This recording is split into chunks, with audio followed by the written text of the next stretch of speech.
MarkRogersTV, the voice of college football. Lock it in. If you love college football, this is the place to be. We bring in the best bloggers, broadcasters, and writers in the nation, and analysis from myself as well.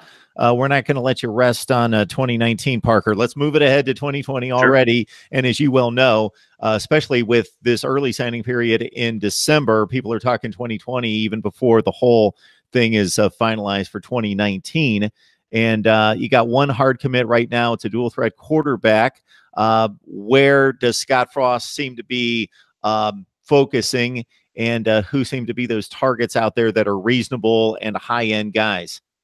Yeah, they felt, Scott said in February, earlier this month on National Signing Day, that when you take over a coaching job, you're 2 years behind recruiting because you're simultaneously trying to, they had to put a class together for 2018 basically in 2 months. They're trying to get a jump on 2019, but most teams, I mean, at that point, a lot of teams out there are already recruiting 2020 and even beyond. So they feel like they're getting close to being caught up. They've only got one in the boat right now. It's Logan Smothers. He's a quarterback, like you said, from Alabama. They really like him. They're going to have to, I don't know. I mean, I think he's solid, but he's a guy who is going to be sought after by a lot of schools here for the next 10 months. Before he signs next December. And so he's a good starting point for the class. The interesting thing, there's a lot of regional talent, not necessarily in Nebraska, but in the 500-mile radius, which is like what they like to talk about here. And it's a lot of guys in the trenches, as you imagine, big people. Two guys that are sort of seen as the sort of attainable and also must get in the class. Turner Corcoran's an offensive tackle from Lawrence, Kansas, which of course is just 3 hours down the road. Ohio State wants him. There's a lot of schools in the country that are after him. Obviously the new coaching staffs at Kansas and Kansas State want him. And he's been to Lincoln 7 or 8 times already, just over the past, year or so. So he's a guy that will be sort of right at the top of every list you see of guys that Nebraska's involved in. There's a lineman up in South Dakota, Nash Hutmacher, who sort of fits the same mold. That's a Nebraska, Wisconsin sort of Big Ten recruiting battle.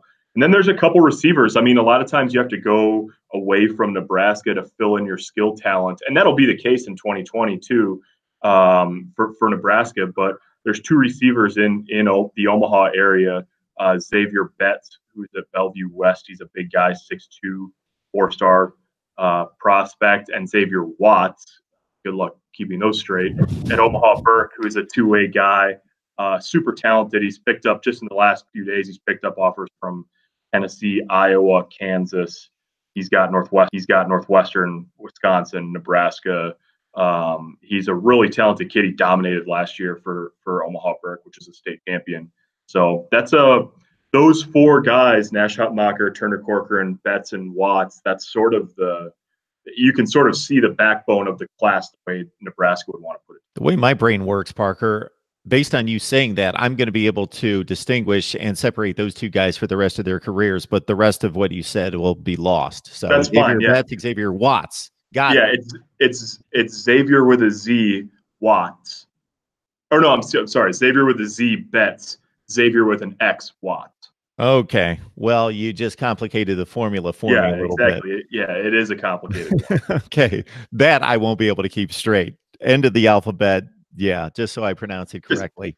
That's what matters. As long as we say it right. Yeah, because I write down most of these names incorrectly.